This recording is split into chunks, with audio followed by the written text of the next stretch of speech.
Ja.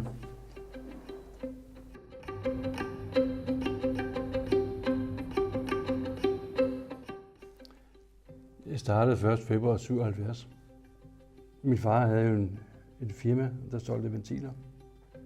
Han kunne se et stigende behov for automation, så derfor blev der oprettet et nyt firma, der skulle tage sig af automationsdelen for min far og bygge den slags ting der. Og sælge andre automationskomponenter som pressostater, svømmeafbrydere. Så jeg tog nogle kurser i procesregulering. Og ellers så læste jeg bøger og alt muligt. Så det var meget selvstudie. I 82 fik jeg agenturet for Cerex Schlumberger, som laver reguleringsventiler. Cerex Schlumberger, det er fransk. Og så begyndte jeg at sælge det til fjernvarme. Fjernvarmene blev udvidet ret meget i de år.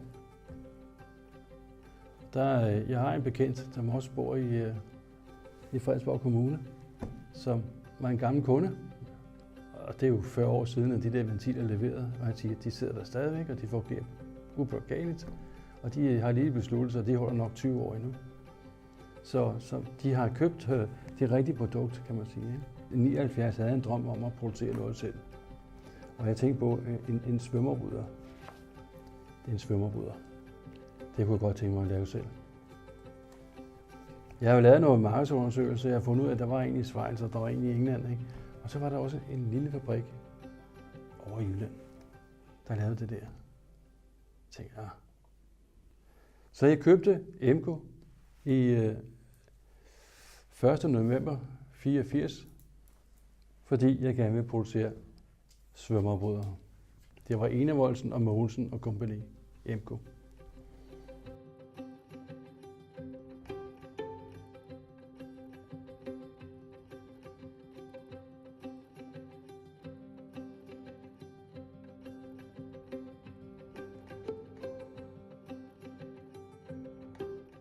Så det, som er hele kernen i virksomheden i dag, anede jeg ikke en snus om i 84. Sådan en blænde der, det kan ikke være så vanskeligt, vel? Det er ikke nemt. Altså, man skal have stor viden. Man skal kende til mekanikken. Man skal kende noget til termodynamik, kende noget til materialer, men man skal også kende noget til instrumenter, altså hvordan måler man differenstrykket osv. Så det er en kombination af mange forskellige fag, man skal have godt kendskab til. Et produkt, selvom det er teknisk, hvor skal det se lidt godt ud.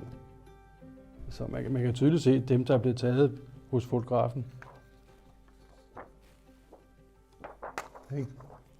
De ser sådan ud, ikke? Men dem, jeg selv har taget, de ser sådan her ud, jo, ikke?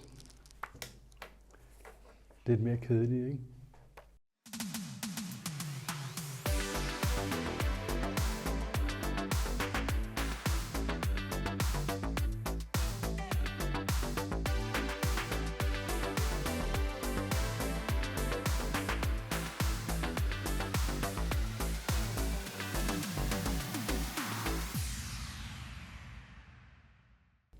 Den første offshore ordre fik vi jo i 86 til Norge.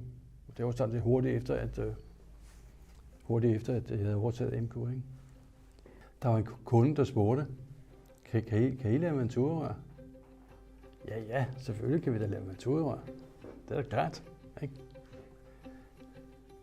Det har jeg aldrig gjort før. Så det venturerør, der står inde hos Mads, det bor der.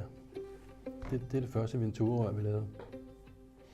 Det blev lavet til Vestelfrik i 87. I 90 mistede jeg forhandlingen af Cerex Schlumberger, som var den største. Det var over 30% af omsætningen, de stod for. De blev købt op af en anden firma, så derfor mistede jeg så agenturet på det.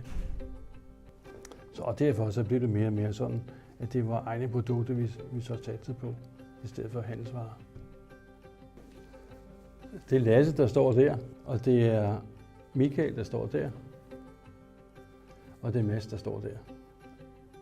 Han har arbejdet lidt om sommeren, ikke? Da han så var færdig med gymnasiet, så tog han et halvt år ude i værkstedet for ligesom at have sådan et håndværksmæssigt baggrund og forstå, hvordan tingene bliver fremstillet. Altså i gamle dage tog vi på udstillinger. Der stod Mads ude ved kanten af standen, og jeg stod så inde og talte med kunderne. Og så når Mads fandt frem til en interessant person, jeg skulle tale med, så kunne han lige give et signal til mig, at nu var det tid til at skifte sit farvel til ham, jeg talte med, og så tage imod den nye idé. Ikke?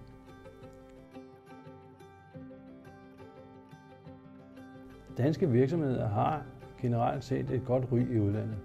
At vi leverer nogle gode produkter, så er vi også meget fleksible med at opfylde fremmede kunders ønsker. Komme ud i verden og opleve verden og levere og gøre dem glade.